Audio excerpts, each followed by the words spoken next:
ફોટોશોપની અંદર આજે એક નવું ટૂલ બતાવું છું, પપેટ રેપ નામ છે એનું. અહીંયાથી હું ટાઈમલાઈન ઓફ કરી દઉં. પહેલાં મારો બેઝિક જે ડિફોલ્ટ પેજ કે એમાં ન્યૂ લેવાનું, ન્યૂની અંદર વેબ લેવાનું 1024 ને ઓકે બટન પર ક્લિક. મારા પાસે આવી ગયું ભાઈ. એક ફોટો છે, એક ફ્રેમ છે, કે એક મારી પાસે ફાઇલ છે બ્લેન્ક. ને ફાઇલની અંદર ઓપન હું અહીંયાથી એક ઇમેજ લઈ લઉં છું. ડેસ્કટોપ પર ક્લિક કરીને એક ઇમેજ લઈ લઉં. એ ઇમેજ છે, આ ઇમેજ લઈ લીધી, Ctrl+0. હવે અહીંયાથી જુઓ તો આ ટૂલ અલગ છે આખું. હું અહીંયા ક્લોન બ્રશ યુઝ કરું છું. ક્લોન અલ્ટર દબાઈશ અને પહેલું કામ લેયરને અનલોક કરી દેવાનું ઓકે કરીને. અહીંયાથી હું ક્લિક કરી અને એને હું ભૂસી દઈશ. જો અહીંયાથી ક્લિક લઈશ એટલે થોડો ઘણો ડિફરન્સ આવે છે, કેમ કે આ ભાગ અલગ છે. જો આ સીન છે, અહીંયાથી હું ક્લિક કરીશ. અધરવાઇઝ એવું નહીં કરવું હોય તો મને જલ્દી કામ કરવું હશે તો હું આટલો પાર્ટ કટ કરી દઈશ. Ctrl+C+V. આ લેયર અહીંયા આવશે. જો બહુ ડલ આવે છે લેયર, એટલે જ્યારે પણ હું આ બટન પર ક્લિક કરું ત્યારે અહીંયા ઓપેસિટી 0 કરી દેવાની. જો આ રાઉન્ડ કર્યું, Ctrl+C ને V. આ લેયર પર જવાનું, Ctrl+D, ડિસિલેક્ટ. અહીંયાથી હું રેક્ટેંગલ લઈ લઉં છું સિલેક્શન કરીને. હવે આવું થઈ જાય એનો મતલબ અહીંયા પિક્સલ 40 છે, હું 0 કરી દઉં છું. 0. Ctrl+D, ડિસિલેક્ટ. અને અહીંથી આટલો પાર્ટ Ctrl+C ને V. V દબાઈશ, પાછો V, એટલે અહીંયાથી હું એવી રીતે એને હાઈડ કરી શકીશ. એન્ટર. આ એક લેયર થઈ ગયું. Ctrl+V. અત્યારે હું બેઝિકલી આવી રીતે એને છુપાઈ શકું છું. Ctrl+V. આવી રીતે. પણ આ ચોરસ ચોરસ ધબ્બા જેવું ખબર પડી જ જાય છે કે આવું કંઈક છે. તો આ ઇફેક્ટ બી મારે જોઈએ છે અને આ વસ્તુ મારે કાઢી નાખવી છે. તો અહીંયા મારા પાસે ક્લોન સ્ટેમ છે. ક્લોન. આ ક્લોન સ્ટેમને હું થોડો નાનો કરીશ. મેન ઇમેજ પર આવી જવાનું. અહીંયાથી હું અલ્ટર પ્રેસ કરીશ. અલ્ટર.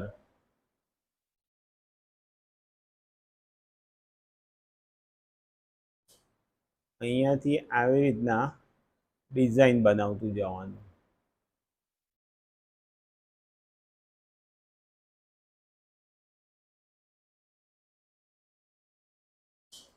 જો હું એ પાર્ટને જ કન્ટિન્યુ કરાવું છું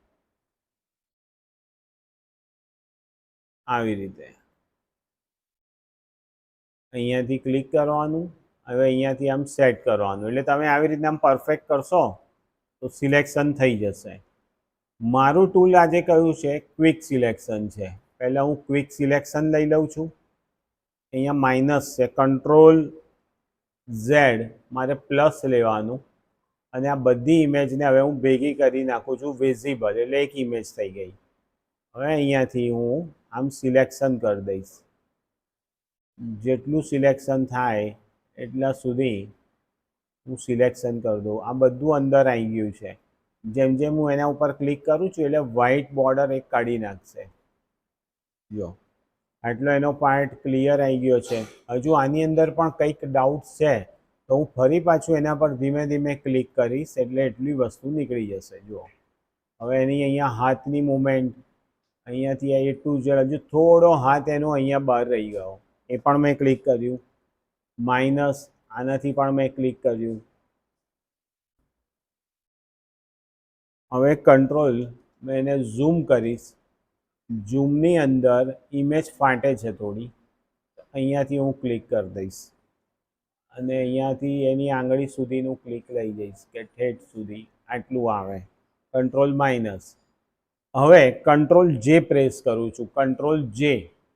Ctrl+J કરવાથી આ ટાઈપની એની ઇમેજ આવી ગઈ. જો એનો કમરનો ભાગ થોડો કટઆઉટ થયો છે. હવે મારે એ બી એક્સટેન્ડ કરવો છે તો અહીંયાથી પ્લસ એના પર હું ક્લિક કરીશ એટલે આટલો એનો પાર્ટ આવી ગયો. અહીં પણ એક થોડો જો વધારે હોય તો Ctrl+Z કરી દેવાનું, પછી બહુ અંદર નહીં ઉતરવાનું. આટલા સુધી ઠીક છે. Ctrl+J એટલે એક નવી ઇમેજ આવી ગઈ. હવે હું આ ઇમેજને ડિલીટ મારી દઉં છું. રાઈટ ક્લિક કરીને ડિલીટ લેયર. મેં એક ઇમેજ રેડી કરી દીધી. હવે આને હું સિલેક્શન કંટ્રોલ જે, રિપીટ બીજી ઇમેજ. તમારું સિલેક્શન અહીંયા છે જો, અને આ પોઈન્ટ બંધ અને આમ, તો તમને આ ખોટા છો. કેમ કે અહીંયા તમારી આઈઝ ઓપન છે પણ સિલેક્શન અહીંયા છે. આવું નહીં કરવાનું, સિલેક્શન અહીં રાખવાનું અને આઈઝ ઓપન પણ આની જ હોવી જોઈએ. હવે એ જે ફોટો દેખાય ને ત્યાં માઉસ લઈ જવાનું ને અહીંથી કંટ્રોલ જોડે ક્લિક કરવાનું, તે ઓટોમેટિક સિલેક્શન કરી દેશે. ને હવે અહીંયાથી તમારે જવાનું છે એડિટમાં પપેટ વ્રેપ ઉપર. પપેટ વ્રેપ આના પર ક્લિક કરવાનું. આવી ગ્રીલ આવી જશે. આ ગ્રીલ આવે એટલે અહીંયાથી હું આમ ક્લિક કરીશ ને તો આ ખિલ્લા જેવું છે, એની ઇમેજને હલાવશે નહીં. એને હું આમ હલાવી શકું છું આટલા સુધી. એન્ટર. જો આટલી એને મુવમેન્ટ કરી. કંટ્રોલ જે, બીજી ઇમેજ લીધી. આને ઓફ કરું છું, ક્લિક કરું છું, સિલેક્શન થયું. એડિટમાં ગયો, પપેટ વ્રેપ ક્લિક કરું છું, ક્લિક. હવે અહીંયાથી હું એને આમ ઝુકાવું છું, ક્લિક. આટલા સુધી મેં એને ઝુકાઈ. કંટ્રોલ જે. હવે આ ટીક કાઢી નાખું છું. અહીંથી પાછું સિલેક્શન કરું છું. એડિટમાં જાઉં છું, પપેટ વ્રેપ ક્લિક કરું છું, ક્લિક. જો આ ક્લિક તે ફિક્સ. એને મેં આમ ઝુકાવું છું. એન્ટર. કંટ્રોલ જે. આ ટીક કાઢી નાખું છું, પાછું સિલેક્શન કરું છું. એડિટમાં જાઉં છું, પપેટ વ્રેપ. અહીંયાથી ટીક, અહીંયાથી ટીક, અહીંયાથી ટીક, અહીંયાથી ટીક, અહીંયાથી ટીક. આટલા સુધી મેં એને ઝુકાઈ દીધી. કંટ્રોલ જે, જસ્ટિફાઈ. આ ટીક કાઢું છું, પાછું આને મેં સિલેક્શન કરું છું. એડિટમાં પપેટ વ્રેપ.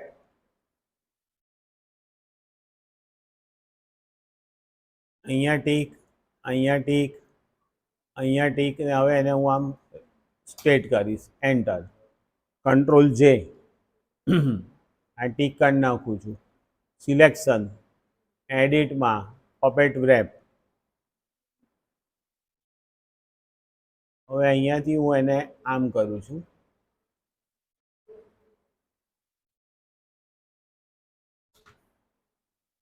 એને થોડું ગેટઅપ ચેન્જ થતો જશે.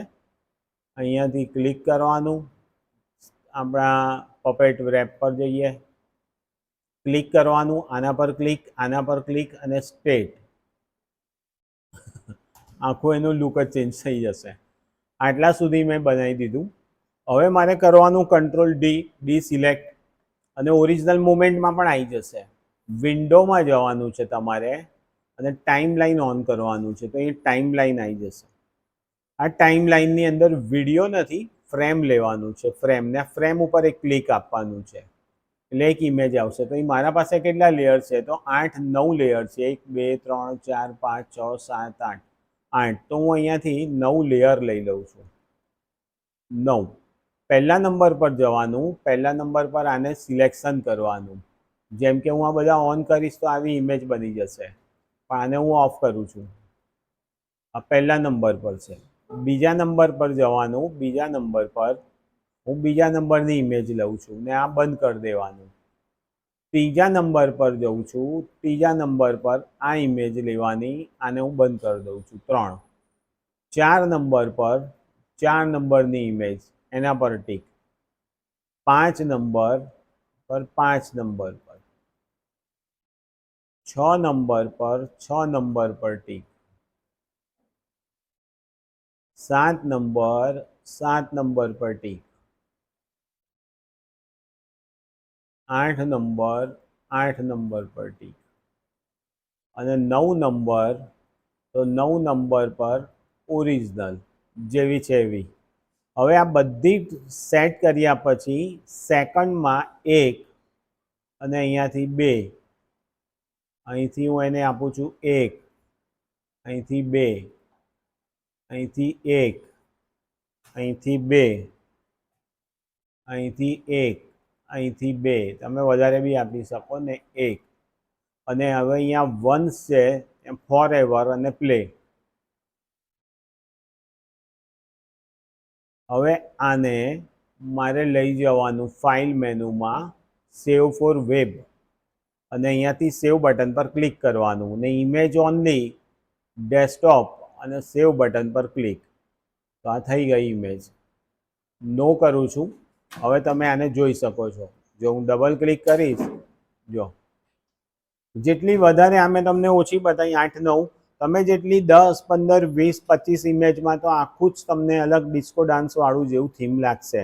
પણ તમારે એવી રીતે એને ઇમેજમાં લઈ લેવાની. બરાબર છે?